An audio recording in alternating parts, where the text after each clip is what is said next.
غلطیاں کرنا انسان کی فطرت اور عادت میں شامل ہے۔ اس دنیا میں کوئی بھی ایسا شخص نہیں جس نے غلطیاں نہ کی ہوں۔ ہر انسان غلطیاں کرتا ہے اور پھر ان غلطیوں کو سدھارنے کی کوشش کرتا ہے، لیکن کچھ غلطیاں انسان سے روزانہ کی بنیاد پر ہوتی ہیں جن کا نقصان بھی بہت کم ہوتا ہے، لیکن دوسری طرف کچھ ایسی غلطیاں بھی انسان سے ہو جاتی ہیں جن کا خمیازہ بہت سے لوگوں کو بھگتنا پڑتا ہے۔ آج کے اس ویڈیو میں ہم آپ کو ایسی ہی کچھ غلطیوں کے بارے میں بتانے جا رہے ہیں جو اگر نہ ہوئی ہوتی تو شاید دنیا کی تاریخ کچھ الگ ہوتی۔ ٹائٹینک کے بارے میں ہمیں زیادہ بتانے کی ضرورت نہیں، کیونکہ یہ ایک ایسی داستان ہے جو تقریباً سبھی جانتے ہیں۔ ایک بڑا بحری جہاز جو کہ اپنے پہلے ہی سفر میں سمندر میں غرق ہو گیا اور جس کی وجہ سے ہزاروں لوگوں کی جانیں چلی گئیں۔ لیکن کیا آپ جانتے ہیں کہ اتنا بڑا جہاز صرف ایک چابی کی وجہ سے ڈوب گیا؟ اور اگر اس جہاز میں صرف ایک چابی موجود ہوتی تو اتنا بڑا سانحہ نہ ہوتا۔ اس جہاز کا پہلا سفر شروع ہونے سے کچھ دیر پہلے اس کے کپتان کو تبدیل کر دیا گیا، لیکن جلد بازی میں جہاز کے نئے کپتان اس صندوق کی چابی لینا بھول گئے جس میں جہاز کی ساری دوربینیں رکھی ہوئی تھیں، اور جہاز کے کپتان نے بعد میں یہ دعویٰ بھی کیا تھا کہ اگر اس رات اس کے پاس ایک بھی دوربین موجود ہوتی تو وہ دور سے ہی اس آئس برگ کو دیکھ لیتے اور اتنا بڑا سانحہ نہ ہوتا۔ Hiroshima atom bomb. دوسری جنگ عظیم کے ختم ہونے کے بعد اتحادی ممالک نے جاپان کو ہتھیار پھینکنے اور جنگ بندی کا حکم دیا، جس کے جواب میں جاپان کی طرف سے جو جواب آیا اس میں موکو ساتسو لفظ کا استعمال کیا گیا۔ موکو ساتسو جاپانی زبان کا لفظ ہے اور اس کے کئی مطلب ہیں۔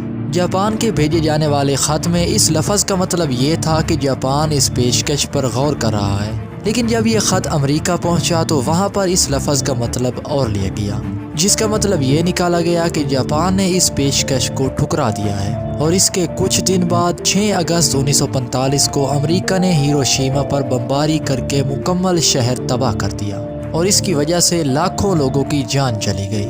ایک لفظ نے جاپان کی تاریخ کو ہمیشہ کے لیے مسخ کر رکھ دیا۔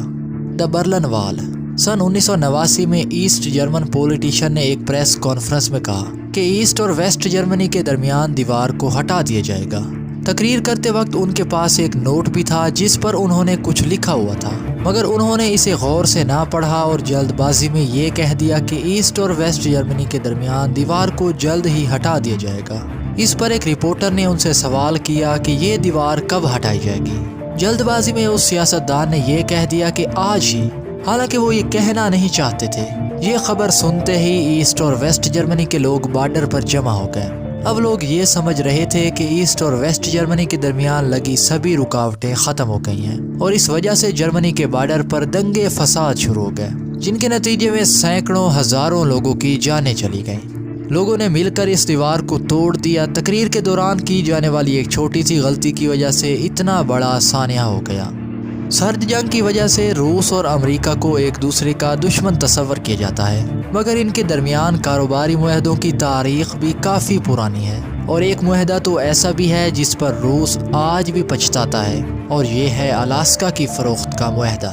کینیڈا کی شمال مغرب میں موجود یہ ریاست 19ویں صدی میں روس کا حصہ ہوا کرتی تھی۔ سلطنت سے دور اور بے آباد ہونے کی وجہ سے یہ خطہ روس کی معیشت پر کافی بوجھ تھا۔